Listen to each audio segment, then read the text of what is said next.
여러분 안녕하십니까? 라디오 전망대 송유라입니다. 12.3 비상계엄 100일이 지났습니다. 팍팍했던 국민 삶이 더 팍팍해졌는데요.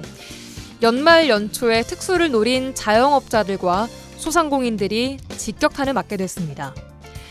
비상계엄 이후 중소기업중앙회가 실태를 조사해봤더니 단체 예약 취소 등 직간접적인 피해를 입은 소상공인과 자영업자가 절반 가까이 됐고요. 10명 중 7명 이상은 올해 매출액이 감소했습니다. 실제로 최근 2달 사이에 20만 명이 폐업을 했다고 하니까 걱정이 커지고요. 나라의 미래인 청년들도 힘들긴 매한 가지인데요. 구직을 포기하고 쉬고 있는 청년들의 수가 50만 명에 달한다고 합니다. 일을 구하지 못하는 기간도 길어지고 있는데요. 일이 없으니 돈이 없고 자신감도 떨어지는 건 당연할 겁니다. 그렇다고 월급쟁이와 주부들도 크게 다르지 않습니다. 너도 나도 힘든 이 세상 속 영화 카운트 속 대사 한마디 전해드리겠습니다. 복싱이라는 게 다운됐다고 해서 끝나는 게 아니다. 다시 일어서라고 카운트를 10초씩이나 주거든. 네가 너무 고되고 힘들면 그 엎어진 자리에서 그대로 누워있어라. 그리고 내 숨이 다시 돌아오거든. 그때 딛고 일어나 싸우면 된다. 내 인생도 아마 5이나 6쯤 세고 있으려나? 오늘 라디오 전망대에서는 뉴스 브리핑 YMCA 토론, 세상에 이런 일이 준비되어 있습니다. 잠시 후에 뵙죠.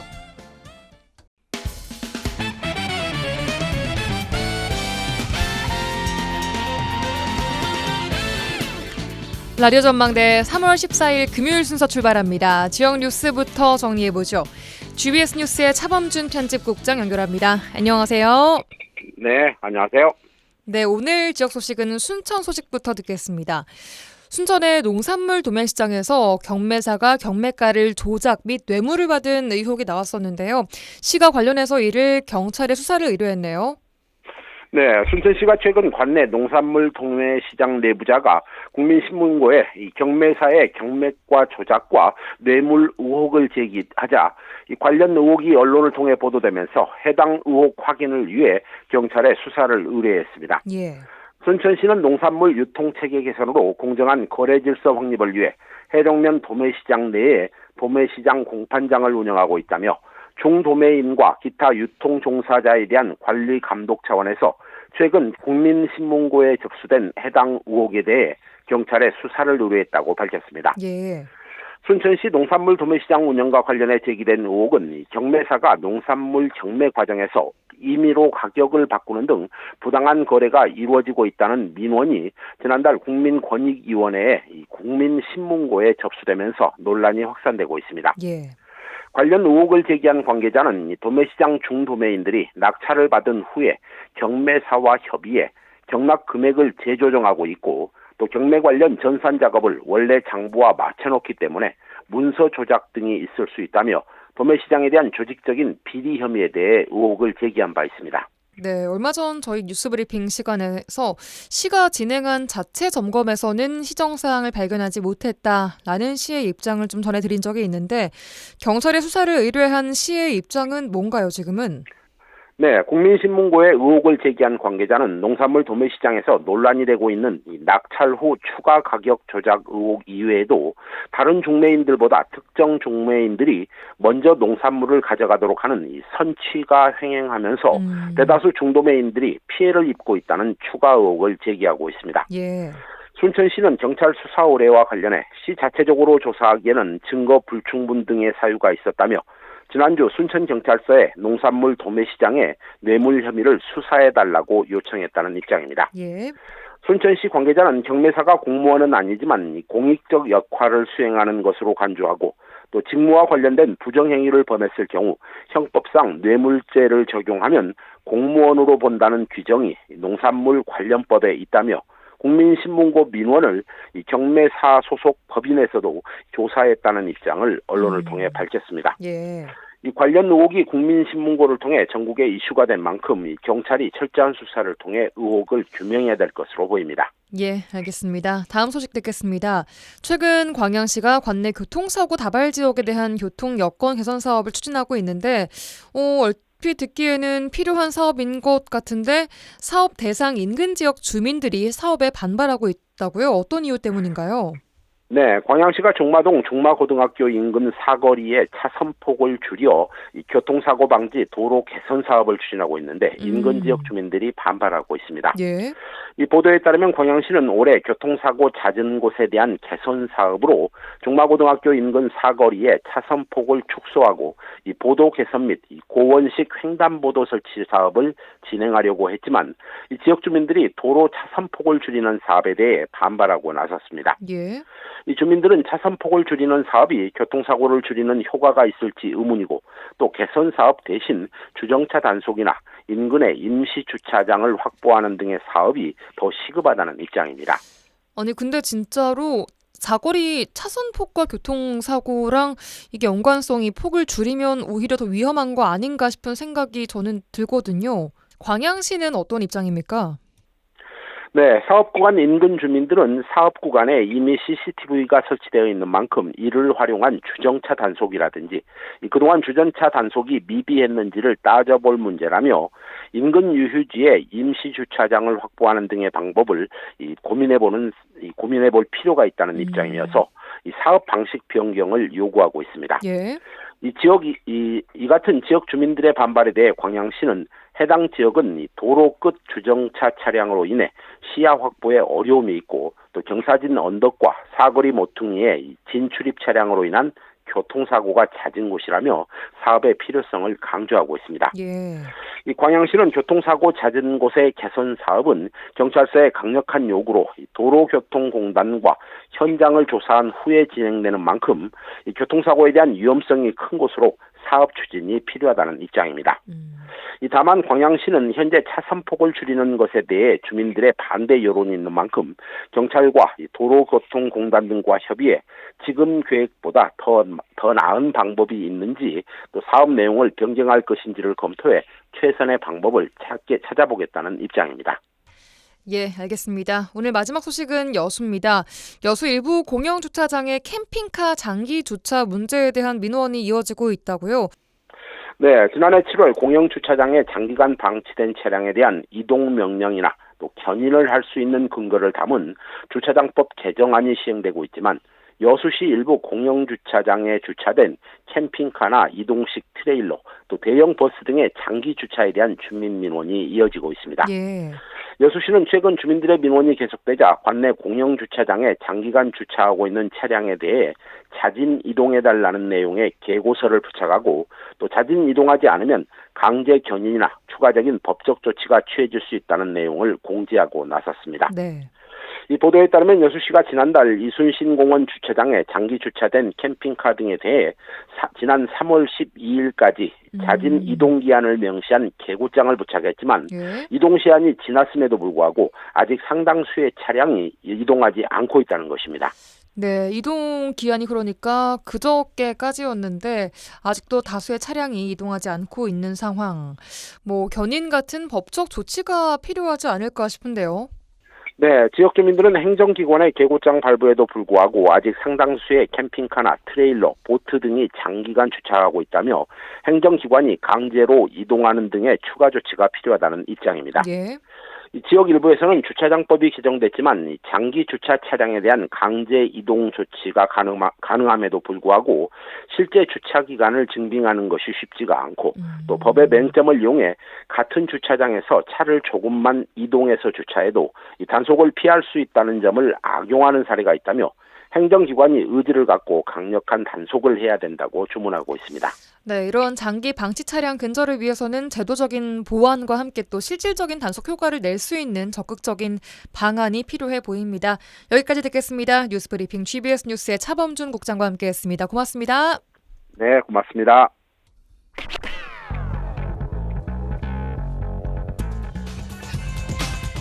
세상에 이런 일이 네, 오늘도 이미지 리포터와 함께합니다. 안녕하세요. 네, 안녕하십니까? 네, 오늘 세상에 이런 이리의 주인공은 누군가요? 저는 그 순천시 화훼단지 내에 위치하고 있는 플라워 대표 백종원입니다. 열심히 꽃을 생산해서 우리 순천시뿐만이 아니고 우리 국가적으로 좋은 꽃들을 많이 생산해서 사람들을 많이 기쁘게 하고 싶습니다. 네, 이제 찬바람이 물러나면서 봄꽃들이 꽃망울을 터뜨리고 있는데요. 우리나라 대표 정원인 순천만 국가정원도 봄을 준비하고 있습니다. 네. 이 봄을 위해 겨우내 봄꽃을 키워낸 백종원 화훼원예사를 만나봤습니다. 꽃을 전문으로 재배하시는 화훼원예사이신데 네. 이제 정말로 봄이 됐으니까 한창 바쁜 시기일 것 같아요. 네, 백종원 원예사는요, 국가정원 배후 생산단지를 운영하고 있습니다. 그래서 다음 주 22일경부터요, 이 원예 농가에 있는 꽃들이 국가정원으로 옮겨지게 됩니다. 아, 그러니까 거기서 키워서 이제 네. 국가정원 내로 옮기는 거예요. 네, 옮겨서 심게 됩니다. 네. 봄꽃 하면 혹시 뭐 생각나세요? 가장 먼저 피는 거 우리 쪽 매화. 네. 그리고 뭐 개나리 정도? 맞아요. 진달래? 네. 음. 저희 어렸을 때 혹시 펜지 무슨 꽃으로 배우셨어요? 펜지는 봄에 피는 꽃이라고 배웠던 것 같은데. 그렇죠. 봄꽃 하면 개나리, 진달래, 펜지 이랬는데 지금은 이 겨울에 굉장히 강해서 겨울꽃으로 분류된다고 해요. 와, 그래요. 네, 그래서 이 겨울 동안 심어놨던 펜지, 비올라, 꽃 양배추 대신에 이 심을 꽃들을 옮겨서 이제 시기별로 꽃을 심는다고 합니다. 봄꽃 얘기 한번 들어보시죠. 20일경부터 국가정원은 꽃이 들어가요. 다음 주에는 이제 들어갈 꽃들이 칼리브랑코와 또 목마가렛, 마가렛 종류들, 이렇게 오스테우스 펄멈, 루피너스 작년 11월부터 계속 가온을 해가면서 또 관리를 해가면서 그렇게 하고 있죠. 그래서 이제 3월 중순 이후로 1차 또 2차 해서 전 국가정원에 꽃이 들어가는데요. 국가정원에는 저거 어마어마한 튤립들이 심어져 있어요. 예, 그래서 그 튤립을 교체하는 시기가 오거든요. 그해 4월 20일부터 5월 초까지 그걸 대체할 수 있는 꽃들 그런 것을 지금 계속 생산하고 있습니다. 와, 진짜 난생 처음 들어보는 꽃 네. 이름도 굉장히 많네요. 네. 그러니까 많은 분들이 국가정원을 갔는데 이 꽃들이 다 어디서 왔을까라는 생각하실 것 같아요. 이게 뭐 자연으로 핀 것은 아닐 테고. 맞아요. 네, 대부분의 꽃들이요, 이 백종원 원예사의 손에서 길렀다 보면 돼요. 아, 그래요. 네. 이게 꽃들은 다 하우스에서 재배가 되는 거죠? 네, 맞아요. 진짜 그 하우스 내에도 꽃이 엄청 많을 것 같아요. 제가 화하우스에 딱 들어가니까요, 눈이 환해졌어요.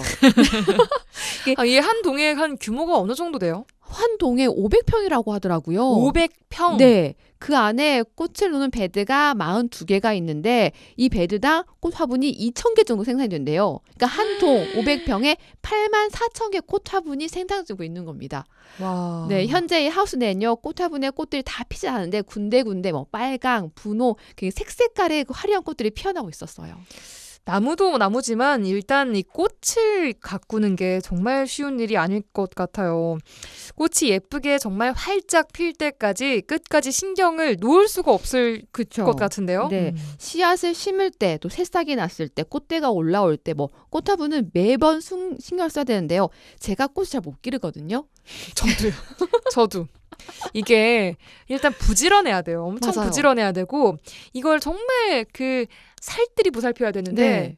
제가 무심한 바람에 저는 잘 못합니다. 저는 선인장을 그렇게 선인장은 물 안 줘도 되는 거 아니에요. 너무 많이 줘서. 네. 이거는 과잉 보호해서. 그렇죠, 그렇죠. 예. 네, 그런데 이 꽃이 피지 않을 때, 뭐 꽃이 피었을 때 관리 방법 틀리기 때문에 물을 주는 것도 꽃마다 다르고 또 꽃 상태에 따라 관련 방법도 다르다 보니까요. 모든 신경은 꽃에 가 있다고 과언이 아닙니다. 거의 뭐 갓난아이를 키운다고 할 정도라는데요. 그 정도로 일이 많다고 합니다. 굉장히 예민하죠. 저희 생산단지에서는 거의 하루를 쉴 수가 없어요. 그래서 토요일, 일요일도 풀 가동이고 계속 물도 해야 되고 또는 환기라든지 또는 또 날씨 변화에 따른 대체 능력도 있어야 되고 영양 공급도 해야 되고 병해충도 이렇게 방지를 해야 되기 때문에 거의 쉴 데가 없어요. 밖에 있는 온도가 20도 정도 되면 하우스 온도는 벌써 30도 넘게 되거든요. 그러면 환기를 활짝 열어서 또 꽃에 대해서 이렇게 통풍을 좀 시켜줘야 되고 비 오면 비 오는 나름대로 또 대처를 해줘야 되고 그러다 보니까 물 관리라든지 영양 관리라든지 꽃순 따기도 해줘야 되고 일이 많죠. 아, 일이 많죠. 이렇게 얘기를 하는데 왠지 그 목소리에서 느껴지는 표정은 왠지 웃으면서 말씀을 하셨을 네, 맞아요. 거라는 게 느껴지거든요. 네. 그만큼 꽃 이야기하면 행복하신 거예요. 맞아요. 이 백종원 원예사는요, 원래 공과대학 출신으로 컴퓨터 전공을 했다고 해요. 전공이 이게 꽃이 아니라 컴퓨터 네, 전공이었다고요? 맞아요. 전혀 세상에. 다른 분야죠. 너무 다른데요? 네. 이렇게 다르게 전공을 선택할 수가 있구나 싶습니다. 저희가 보통 MBTI를 했을 때는 T가 F가 됐다고 하는 거죠. 그러니까 T가 원래 좀 공감 능력보다는 그렇죠. 더 철두철미한 그런 느낌이 맞아요. 있고 F는 뭔가 공감 능력을 그렇죠. 키워야 되는 그런 MBTI 특성인데 완전히 네. 바뀐 거네요, 반대로. 네, 맞습니다. 그런데 이 순천대학교 조경학 박사 과정을 수료하면서 오. 꽃이 주는 기쁨을 느끼게 됐다고 해요. 네. 꽃은 자기 만족이 아니고 상대에 대한 어떤 배려를 해줄 수 있는 그런 요소라고 생각한다고 하는데요. 그래서 꽃을 어떻게 하면 많은 사람들에게 적재적소에 잘 보여줄 수 있을까? 또 이 꽃으로 인해서 많은 사람들이 많은 기쁨과 행복을 줄 수 있을까 하는 고민을 한다고 합니다. 네, 정말 직업 만족도가 이렇게 말씀하실 정도면 상당히 높은 거예요. 맞아요. 제가 근래에 만나본 중에서요. 가장 좀 만족도 높은 것 같더라고요. 행복해 보이셨어요? 맞아. 제가 갔을 때도요. 화분에 이렇게 흙을 이렇게 얹으면서 좀 가꾸고 계셨어요. 네, 근데 그 손에 흙이 묻었는데도 굉장히 기뻐하는 모습? 네네네. 그런 모습이 너무 잘 보였어요. 그러니까 네. 세심하게 신경 써야 할 것도 많고 또 그 일이 끊이지 않지만 일이라고 생각하지 않는다고 해요. 그러니까 만족도가 굉장히 높은 건데요. 예. 항상 꽃을 보며 흙을 만지며 힐링하는 마음으로 일을 하고 있다고 합니다. 일이라고 생각하면 안 되겠죠. 사실은 꽃을 어떻게 보면 꽃도 농작물도 이렇게 주인의 발자국 소리를 들으면서 큰다 그러잖아요. 그러듯이 꽃도 자꾸 어루만져주고 자꾸 이렇게 나의 발자국 소리를 이렇게 들려주고 그래서 우리가 그 꽃들이 또 이렇게 또 외부적인 그런 요소들이라든지 그런 것을 감정을 서로 느껴가면서 일하고 있습니다. 그러다 보니까 굉장히 저희들도 힐링도 되고 또 즐거운 마음으로 일하고 있죠, 사실은. 이게 저희들이 꽃만 가지고 크게 뭐 돈을 벌거나 재정적으로 어떤 뭐 그런 것은 아니지만은 꽃을 가지고 생산함으로써 사람들이 좋아하는 모습을 보면 서로 굉장히 저희들도 뿌듯하죠. 네, 뿌듯함이 여기까지 느껴집니다. 네. 자, 꽃을 주제로 하는 또 다양한 프로그램도 운영하신다면서요? 네, 이 꽃을 그냥 보는 것만으로 부족하다고 하잖아요. 그래서 지역민들이 꽃을 가지고 할 수 있는 다양한 활동들을 교육하기도 하고요. 또 꽃으로 힐링하는 꽃 그림체 활동이나 뭐 숲체험, 명상 프로그램도 운영하고 있습니다. 이 꽃을 할 수 있는 모든 것을 하고 계세요. 씨앗부터 심어가지고 이렇게 쭉 해가지고 수확까지 해가지고 그것을 뭐 팜파트를 한다든가 팜크닉을 한다든가 그런 걸 쭉 이렇게 계획해서 하는 거죠. 그럼 일련의 과정을 한 달에 2번 내지 3번씩 와갖고 거기서 이제 힐링하고 모든 것을 근데 그림책으로 해요. 라퍼 형성을 그림책 갖고 이끌어내죠. 순천도 그러잖아요. 인문학을 입히잖아요. 그러듯이 우리도 꽃을 생산하지만은 그걸 꽃을 가지고 어떻게 하면 인문학적인 요소를 끌어들여와서 어떻게 하면 교육의 치유도 하고 또 그런 걸 계기로 해서 쉽게 이해하고 그런 것을 이제 목표로 하고 있죠. 네, 백종원 원예사는요. 자신을 소개할 때 자신은 원예사가 아니라 원예농부라고 소개를 하셨어요. 그럼 저희 처음부터 그렇게 소개해드릴 걸. 예. 자신은 어떤 전문적이보다는 정말 농부로서 꽃을 가꾸면서 많은 사람의 꽃을 전하고 싶은 마음이 컸다고 얘기를 하고 있었거든요. 예. 꽃으로 세상을 이롭게 하자는 이런 목표를 꾸준히 실천하고 있는 겁니다. 이 백종원 원예사는요. 오늘도 봄꽃들이 꽃을 피울 수 있도록 섬세한 손길로 꽃 화분들을 돌보고 있습니다. 네, 오늘은 백종원 원예 농부 만나보고 네. 왔습니다. 이미지 리포터와 함께했습니다. 고맙습니다. 네, 감사합니다.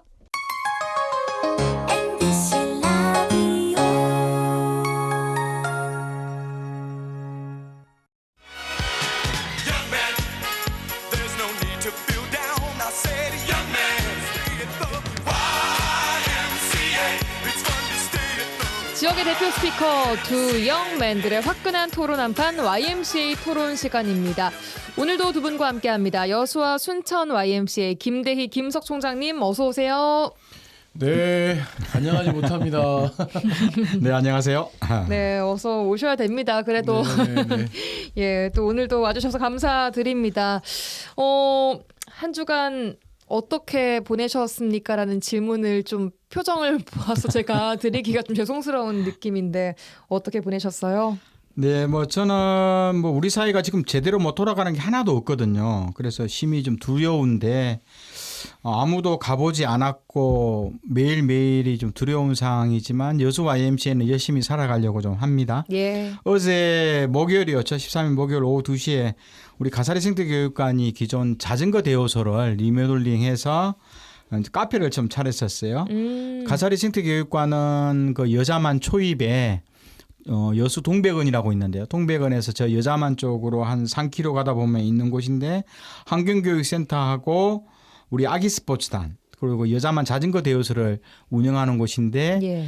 자전거 대여소가 좀 공간들이 좀 넓어서 그곳을 새롭게 카페로 넣어서 원래 가사리 교육관 오시면 오신 분들이 쉴 만한 공간이 없었거든요. 그렇게 해서 좀 쉼과 휴식을 제공하면서 가사리 생태교육관의 환경교육을 좀 활성화시키고자 하는 목적으로 카페를 열었습니다. 그래서 순천 YMCA는 노플라스틱 카페를 벌써 운영하고 있거든요. 그래서 저희도 YMCA는 환경교육센터에 자원순환하고 공정무역 개념의 노플라스틱 카페를 열어서 어떻든 환경도 이해하고 친환경 유기농으로 만든 커피나 차도 함께 즐기는 예. 그런 휴식 공간으로 만들고 있습니다. 네, 이렇게 주신 선물도 잘 전을 안 먹겠습니다. 스낵인데 전을 아나운서만 주시고 너무한 것 같습니다. 과자들을 주셨는데 잘 먹도록 하겠습니다. 감사합니다. 자, 김석 총장님은 어떻게 지난 한 주간 또 시간 보내셨습니까? 네, 뭐 그 가사리 생태관에 있는 그 쉼인 카페에 제가 또 순천 YMC가 좀 적극적으로 도왔고 또 가업분 때도 가보고 왔습니다. 예. 그런데 이제 이번 주 내내 지금 열이 나 있고 막 치통도 생기고 정상이 아닙니다 일단.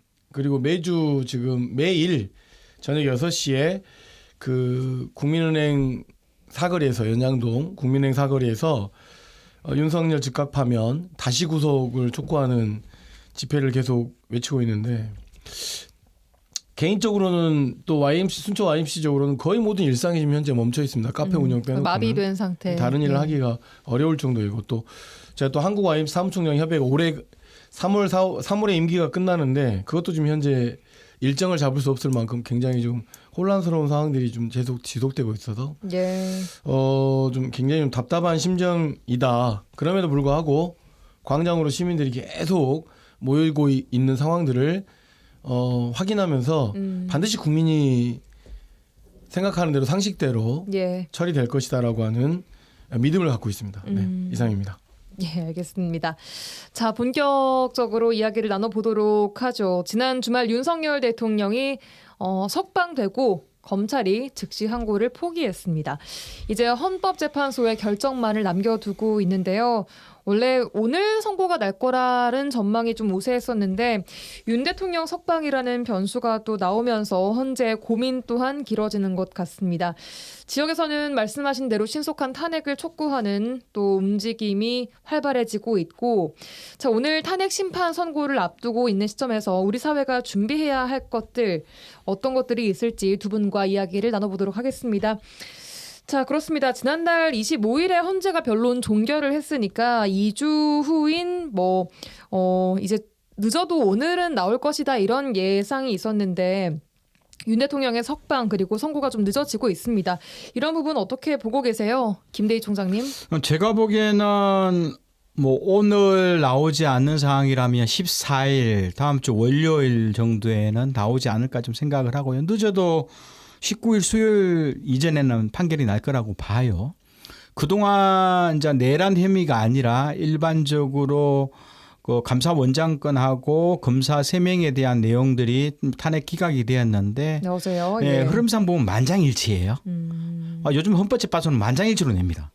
그래서 기각을 시켰는데 다음 주에 나오게 될 대통령의 그 내란 혐의에 대한 헌법재판 결과도 아마 기각 전체적으로 만장일치로 기각이 아니라 파면 정도 인용될 거라고 저는 보는데 어떻든 이번 기회에 검찰과 법원은 굉장히 정치적 판결을 좀 했다.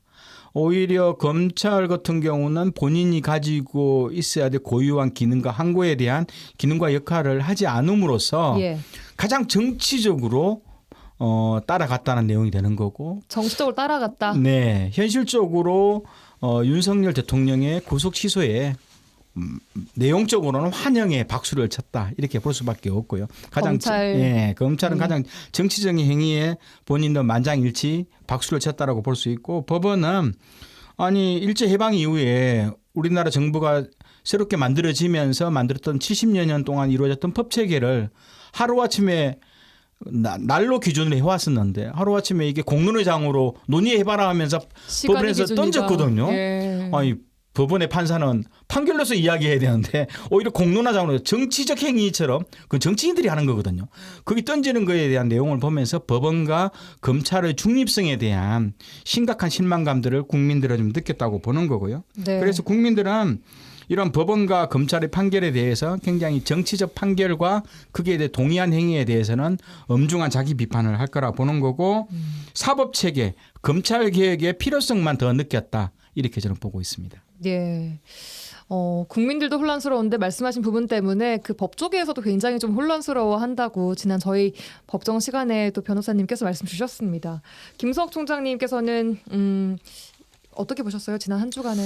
일단 대단히 혼란스러운 전국으로 빠뜨렸던 주범들이 대체적으로 다 이 법과 연관된 사람들입니다.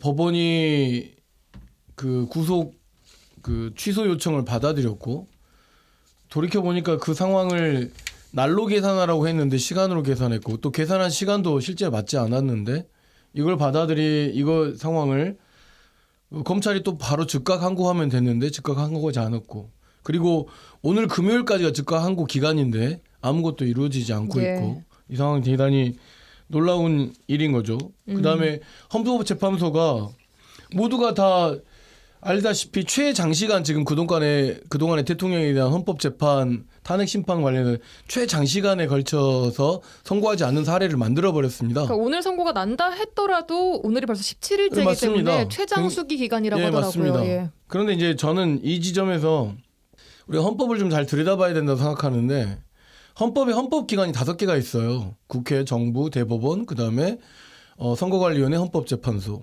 지금 연관되어 있는 건 헌법재판소와 어떻게 보면 대법원이라고 봐야겠죠. 검찰까지. 다 뭐 하는 사람들이냐면 대한민국의 모든 권력은 국민으로부터 나온다고 되어 있잖아요. 근데 이 모두가 다 국민으로부터 나온 권력이 아닙니다. 시험 봐서 획득한 권력인 거죠. 무슨 이야기냐면 이 사법체계에 대한 국민 통제권에 대한 문제가 심각하게 다음 정부에서는 정말 심각하게 논의되지 않으면 제2, 제3의 계엄이 왔을 때 또다시 이런 혼란들이 만들어질 거고 만약에 기각이 인용되지 않고 탄핵이 인용되지 않고 기각돼 버린다고 한다면 뻔하지 않습니까? 반드시 윤석열은 제2, 제3의 계엄을 할 것이라는 게 많은 정치인들과 관계자들의 그 합리적 의심입니다. 그랬을 때 이 혼란을 누가 잠재울 수 있겠습니까? 아무도 없는 것이죠.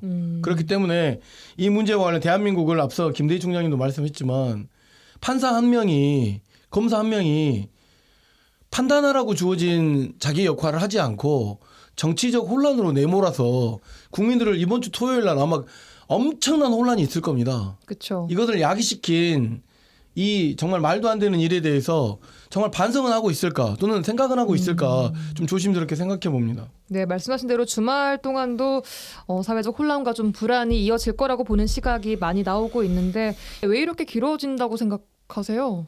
아무래도 심사숙고를 하는 것은 지극히 당연한 것인데 이 법원과 그리고 또 검찰의 이런 영향들 그다음에 내란 세력 그다음에 극우와 결탁한 국민의힘 뭐 이런 사람들의 그 역량과 내용이 영향을 미치고 있다라고 봐야겠죠. 미치고 있다. 그런 것이 미치고 있지 않다고 한다면 진행 과정이라도 좀 공개한다거나 이렇게 해야 되는데 아니면 선고 기일이라도 좀 만들어 놓는다거나 라고 해야 되는데 굉장히 좀 국민을 불안에 빠뜨리고 있는 것이죠. 이건 헌법재판소가 가지고 있는 본래의 기능과는 전혀 거리가 먼 상황입니다. 예. 굉장히 좀 중대한 일이라고 중대한 사안이라고 알고 있기 때문에 그럼 중대한 사안은 어떻게 됩니까? 대한민국 굉장히 위기에 빠진 문제를 빨리 어떤 결정이든 빨리 결정을 내려야 되는 게 맞죠. 그러면 선고기를 지정하고 국민들로 하여금 그런 부분에 대한 대비를 할 수 있게끔 해야 되는데 너무 숙고 기간이 길어지는 것으로 인해서 대한민국을 더 혼란스럽게 만들고 있다고 생각합니다. 그럼 제가 보기에는 어떻든 이게 국민이 완전 양분되어 있는 측면 속에서 예. 만장일치로 갈 거거든요. 만장일치로 가기 위해서 좀 더 내용적으로 다듬는 기간이라고 좀 봐야 되는 거는 봅니다. 알겠습니다. 만장일치라고 확신을 자꾸 하시는데 아니면 어떡해요, 김대희 총장님. 저는 만장일치 안 해도 된다고 생각하고 어쨌든 빠르게 선고를 기회를 잡는 게 중요하다고 생각합니다. 5대3 이런 얘기도 나오고 있거든요. 지금 예. 뭐 감사원에 이번에 국회에서 그 감사원장에 대한 그 탄핵 심판권, 중앙지검 예, 또 마찬가지죠. 그리고 뭐 예. 검사 3명에 대한 도이치모터스 주가 조작에 대해서 미수사한 부분에 대한 내용도 만장일치거든요. 예. 저는 이런 것은 오히려 6대2, 뭐 5대3 이렇게 나올 줄 알았는데 만장일치로 기각을 시켰거든요. 그럼 예. 뭐냐 하면 국민적 관심이 있는 주요한 사건에 대해서는 주로 만장일치로 가는 경향이 강한 거고요. 특히 대통령 탄핵에 대해서는 헌법재판소 내에서도 만장일치로 역사적 기록을 남겨야 되기 때문에요. 8대 0일 것이다. 네. 알겠습니다. 가다듬는 과정이다 이렇게 보시면 될 것 저는 같습니다. 김대희 총장의 말씀이 꼭 실현됐으면 좋겠고 그런 마음이 이 방송을 듣고 있는 많은 사람들이 대다수가 또 그렇게 생각하고 있지 않을까 싶고요. 또 우리 헌정 질서를 바로잡고 민주주의를 회복하는 그 시작도 그렇게 되어야 된다. 그렇지 않고는 이상한 나라 되는 겁니다. 실제 이상한 나라. 우리가 만들어놓은 국격이 그냥 곤두박질 치는 거죠. 굉장히 위험한 상황이라고 생각합니다. 알겠습니다. 자, 이렇게 아까 말씀하신 선고가 좀 지연되는 거에 대해서 국민의힘이나 이런 여당의 움직임도 영향을 미치고 있다라고 말씀 주셨는데 국민의힘에서는 지금 민주당의 줄 탄핵 때문에 늦어지고 있다 이렇게 주장을 하고 있거든요. 어떻게 생각하세요? 김석 총장님? 일단 민주당의 줄탄핵이라고 하는 발언 자체가 굉장히 어떻게 보면 국민의 정서가 좀 덜 떨어진다고 생각하고 어떤 예를 부분에서요? 들면 예. 서울중앙지검장의 도이치모터스 그 수사 과정에서 보여준 검사들의 바르지 못한 태도랄지 감사원에서 보여준 바르지 못한 태도를 정부 차원에서 바로잡을 수 없고 국회 차원에서 바로잡을 수 없으니까 선택한 것이 바로 헌법재판소에 탄핵을 신청하는 거였습니다. 사실은 그 전에 정화작용이 있어야 되는 게 맞는 것이죠. 그러니까 이건 민주당이 줄탄핵의 문제가 아니라 이미 정부가 이런 잘못된 관행을 바로잡을 수 있는 그런 능력과 어떤 상실해 버렸다라고 하는 것을 드러낸 내용 가운데서 국회나 국민이 취할 수 있는 마지막의 선택이 헌법재판소에 탄핵을 요청하는 것이었기 때문에 굳이 안 가고 정화돼서 사퇴시키고 또는 사퇴하고 반성하고 사과하는 정말 정상적 국가가 운영됐다고 하면 이런 일이 벌어지지는 않았을 거라고 보이는 거죠. 물론 민주당의 이 많은 탄핵들이 다 옳은지 아는지에 대한 것들 민주당이 탄핵하는 문제가 아니라 결국은 헌법재판소에서 심판을 하지 않습니까? 예. 그런 문제에 던져진 것. 그러니까 대한민국의 정치와 정부의 운영과 관련된 부분들이 헌법재판소에 계속 던져지는 문제는 좋은 사례는 아니라고 생각하지만 이 상황은 민주당이 줄 탄핵 때문이 아니라 윤석열의 무능과 그다음에 윤석열 대통령의 잘못된 정치 운영과 국정 운영과 이런 것 때문에 만들어진 거라고 봐야겠죠. 예.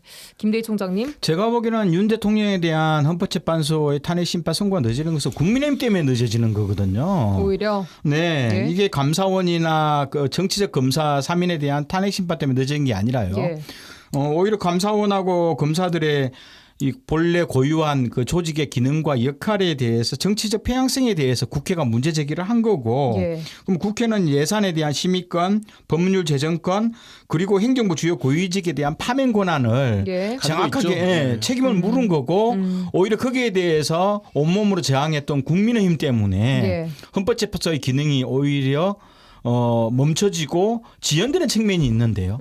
그리고 이것은 감사원과 검사들의 역할과 기능 문제는 이 내란 사건의 우두머리인 내란 심판과는 근본적 관계가 없는 거예요. 맞습니다. 오히려 지금 내란 심판의 우두머리인 윤석열 탄핵이 늦어진 거에 대해서도 국민의힘이 적극적으로 방해 공작을 하고 있는 거 아니에요.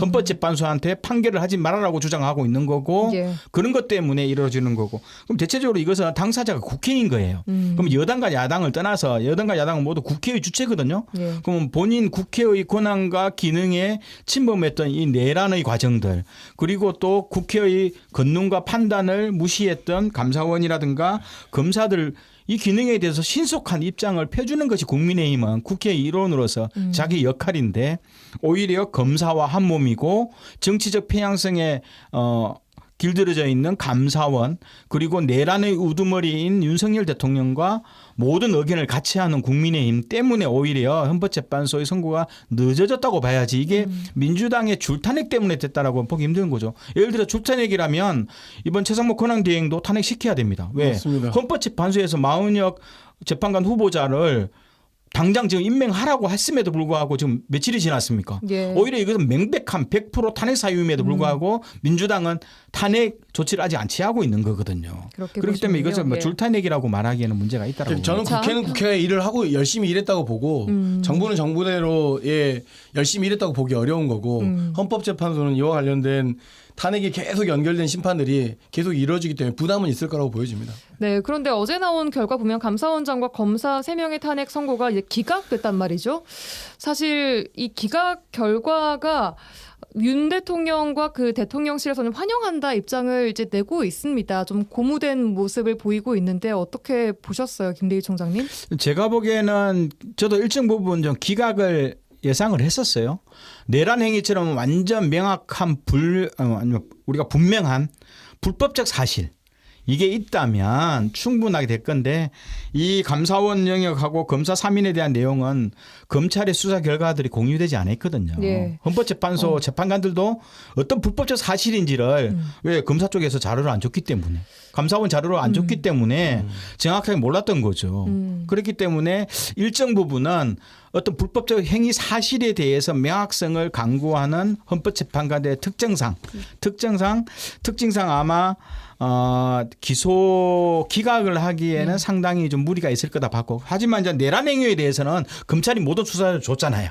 그리고 무엇이 불법인지를 TV에 모든 국민들이 직접 봤고 명확한 내용이 있어서 내란 행위에 대한 판결보다는 이 감사원장과 검사 3인에 대한 내용은 불법적 행위에 대해서 좀 더 불확실한 국회의 변호인들의 말에만 의존할 수밖에 없는 불확실성이 좀 있지 않았는가 생각을 해요. 근데 이제 일단 비상계엄의 선포 명분 중에 하나가 감사원장과 검사의 탄핵 시도도 있었잖아요. 근데 이게 기각됐다는 것은 사실 비상계엄이 좀 정당하다는 논리에 힘을 실어준다라고 또 해석할 수도 있잖아요. 제가 대한민국 헌법을 다시 읽어드리면 예. 비상계엄은 국가가 전시나 소유 다투가 있을 때만 벌어지는 행위이기 때문에 그거는 윤석열의 입장인 거죠. 본인이 예. 계엄의 이유가 아닌 것으로 계엄을 일으켰다라고 하는 것을 반복하는 것이고 방금 이야기한 것처럼 그 검사에 대한 탄핵과 감사원장에 대한 탄핵 문제가 그것은 헌법재판소가 가지고 있는 고유의 독립성과 공공성이 존중받았다고 봐야 됩니다. 예. 무슨 뜻이냐면 앞서 이제 김대희 총장이 말씀하신 것처럼 증거에 대한 문제, 절차에 대한 문제, 뭐 이러저러한 복잡한 점이 있지만 어쨌든 헌재가 만들어진 것 자체는 1987년 6월 항쟁 이후에 헌법이 재편되면서 만들어진 거거든요. 이거를 예를 들어서 검사의 탄핵을 예를 들어서 기각했다고 해서 이걸 수용하지 않는 게 아니잖아요, 국민들이. 예. 근데 윤석열이나 내란 세력들은 이거를 수용해 버리는 거잖아요, 반대하고. 예. 그런 차이라고 봐야겠죠. 예. 근데 실제로 어쨌든 이게 별개일 것이다. 영향을 미치지 않을 것이다. 예. 실제 공무원의 파면 행위는 누가 이 파면을 시켰냐에 따라서 법원과 헌법재판소의 판결을 다 받도록 해놨어요. 예. 이게 법적 절차거든요. 예. 근데 그 과정을 예서 밟고 있는 과정 속에서 대통령은 그걸 중심으로 내란을 할 수가 없는 그 자체가 불법이니까요. 알겠습니다. 충분히 이건 법원과 헌법재판소가 그 정당성을 판결하는 절차가 있는데 절차 과정에 돌입하기 전에 오히려 가능성을 보고 내란을 일으켰다는 것은 문제가 있는 거죠. 참고로 지금 저희 둘이 너무 흥분해서 이야기하고 있는 것 같은데 제가 좀 약간 캄다운 시켜드리려고 반대 입장도 이런 네. 주장이 나오고 있다라는 것을 질문을 드렸습니다. 자, 이렇게 윤 대통령의 석방 이후에 지역 여론의 움직임은 어떻게 읽고 계세요, 두 분? 제가 보기에도 뭐 분노하죠. 실제로 검찰이 즉시 항고 포기 결정 내렸던 거에 대해 가장 분노한 거죠. 검찰이 모든 법과 조직의 기능상 가지고 있는 모든 권한들을 제가 있거나 불법적인 사실이 있거나 아니면 본인이 충분하게 항소를 해서 법적으로 다툴 수 있음에도 불구하고 그걸 포기했다는 것은 검찰 그 자체를 역할들을 포기한 것이기 때문에 국민들은 분노를 하는 거고요. 예. 그래서 실제로 강기정 강주시장을 포함해서 김용혁 전남 도지사 등 해서 더불어민주당 소속 5개 광역시도 시장들이 결국은 윤석열 대통령 이 석방에 대해서는 국민의 법 감정을 인정하지 못하는 그런 어처구니없는 정치적 행위라고 뭐 이렇게 주장했던 이유들이 뻔한 거거든요. 이렇게 예. 광역시도지사들은 그 해당 권역의 시민들의 정치적 분위기, 분노하는 마음을 담아서 입장을 냈고 강주 전남만큼은 이건 명확하게 80-90% 이상은 검찰의 정치적 행위에 대해서 분노하고 있다. 이렇게 봐야 됩니다. 시도지사 움직임까지 짚어주셨습니다. 김석 총장님. 네, 뭐 크게 다르지 않습니다. 김대 총장님과 이야기가 뭐 계속 반복될 것 같으니까요. 예. 그러니까 기영민들을 일상적 지역민들은 대체적으로 다 비슷하게 좀 생각하고 불안해하고 있는 것 같습니다. 그런 게 있는 것 같고 그다음에 이제 그런 염려들이 지금은 아주 그냥 징글징글하다. 그리고 이제 제발 좀 끝났으면 좋겠는데 장사도 안 되고 힘들어 죽겠는데 이제 YMCA 옆에 있는 식당들의 사장님들의 말씀입니다. 제가 방송 간다니까 꼭 좀 전해달라고. 네. 정말 힘들다고. 정말 힘들다고. 제발 국가가 좀 정상화됐으면 좋겠다는 말씀을 하셨습니다. 자, 이 선고 이후가 더 문제인데요. 어떤 결론이 나오든 간에 사회적 혼란을 좀 피해가기는 어려워 보입니다. 어떻게 예상하세요? 그렇기 때문에 헌법재판소가 이 선고 과정을 만장일치로 결정을 해야 하는 겁니다. 그리고 그 만장일치 선고가 굉장히 중요한 어떻게 보면 대한민국의 이 헌정질서와 민주주의를 바로잡는 이 혼란을 바로잡는 것이다라고 하는 공통된 국민의 인식이 필요한 것이죠. 그렇게까지 정의되지 않으면 앞으로 향후 굉장히 긴 시간 동안 송유라 아나운서가 이야기한 것처럼 파면 이후가 문제라고 하는 것은 단순하게 그 짧은 기간의 문제가 아니라 긴 시간 동안 생각했던 것처럼 양분화되고 이념화되고 그다음에 우리가 한 번도 보지도 못하고 책으로도 읽지 못한 파시즘 정부의 출현 또는 파시즘 정당의 출현을 보게 될지도 모를 것 같습니다. 김대희 총장님은 어떻게 이후 예상하세요? 뭐 어떻든 결론이 뭐 선고가 이루어지면 예. 파면이 그 기본적으로 인용이 되면은 저는 조기 대선 과정에 어떻든 뭐 치유의 속도는 빨라질 거다. 이게 치유의 속도? 네, 대선 과정 속에서 예. 어떻게 국민을 화합할지 그리고 어떻든 조기 대선 들어간다면 선거 빨리 이루어져서 인용이 되어서 들어간다면 검찰 수사도 공수처나 검찰과 경찰의 기본적인 여타 수사도 굉장히 빨라질 거다. 그러면서 물론 이것은 이제 뭐 법원, 고등법원, 대법원까지 가는 재판 과정은 길어지지만 수사는 굉장히 빨라질 거다. 그래서 명확하게 국민들이 약간의 고개를 갸우뚱했던 불명확한 사실도 명확히 이루어지면서 죄가 있고 없음이 더욱더 밝혀지면 오히려 수많은 사람들이 입장 정리가 빨라질 거다. 그래 구구적 입장에 나름대로 귀를 기울였던 사람들도 뭐 검찰과 경찰과 공수처의 다양한 수사를 했는데 일관적인 내란 수사에 대한 흐름이 나오고 거기에 동조했던 사람들의 불법적 사실이 밝혀진다면 예. 빨리 수긍을 하면서 조기 대선을 통해서 선출된 대통령 중심으로 힘을 모아내고 그러면서 새로운 사회적 대개혁 과제들, 예. 헌법 개정 과정들 그리고 정권의 안정화 문제에 상당히 많이 집중할 거다. 네. 이렇게 저는 봅니다. 오히려 좀 혼란이 정리될 수 있겠다라고 보시는군요. 네, 그렇죠. 정리되게 해야죠. 그것 말고는 다른 방법으로 정리할 수 있는 상황은 없습니다. 그러니까 사회대개혁을 외치고 있는 여러 가지 이유 중에 하나는 그러니까 한쪽의 편을 들어주자는 게 아니거든요. 예. 원래 이제 헌법이라고 하는 것이 통치자가 가지고 있는 권력을 제약하기 위해서 만들어진 겁니다. 근데 헌법을 자꾸 통치자의 그 통치 행위라고 지금 이용하고 있는 것이기 때문에 문제이지 않겠습니까? 어느 시대에 지금 비상계엄이 벌어질 대한민국의 상황도 아니기 때문에 이 사회적 혼란을 잠재우는 것도 국민이어야 되고요. 예. 국민이 만들어낸 절차와 그러니까 빠르게 선고 과정이 이루어지면서 그다음에 김대희 총장 말씀하셨던 것처럼 내란 수사가 발빠르게 이루어지지 않았기 때문에 지금 이런 일들이 벌어지는 겁니다.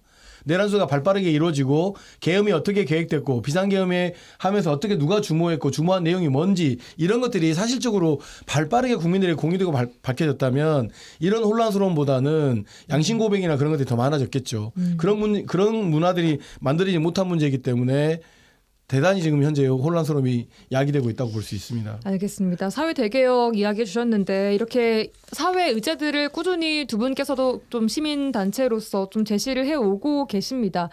자, 앞으로 우리 사회가 준비해야 할 것들 뭐라고 생각하시는지 정리 부탁드리겠습니다. 김대희 총장님. 저는 이번 기회에 보면서 지난주부터 이 대통령 구속 취소가 이루어지면서 사법개혁에 대한 핵심이 주요한 제1의 관심으로 떠오르더라고요. 사법개혁. 네, 헌법금 개정이 필요한 영역인데 기소와 재판 과정 속에서 무소불위의 권력을 가지고 있는 이 기소권과 수사권을 통제하는 검찰의 기능을 뿔뿔이 흩어놓자.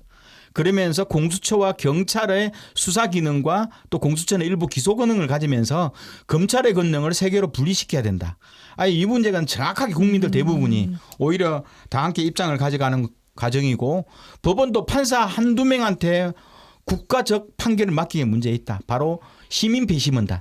기소 단계에도 시민들이 참여를 하고 재판 과정에도 그렇죠. 참여재판처럼 기소에도 시민들의 참여단들이 가서 시민들이 가지고 있는 일반적인 상식, 법에 대한 상식들을 기소 단계와 재판 과정에 동시에 반영하도록 하자. 그러려면 지금보다도 변호사들이 배는 많아져야 되거든요.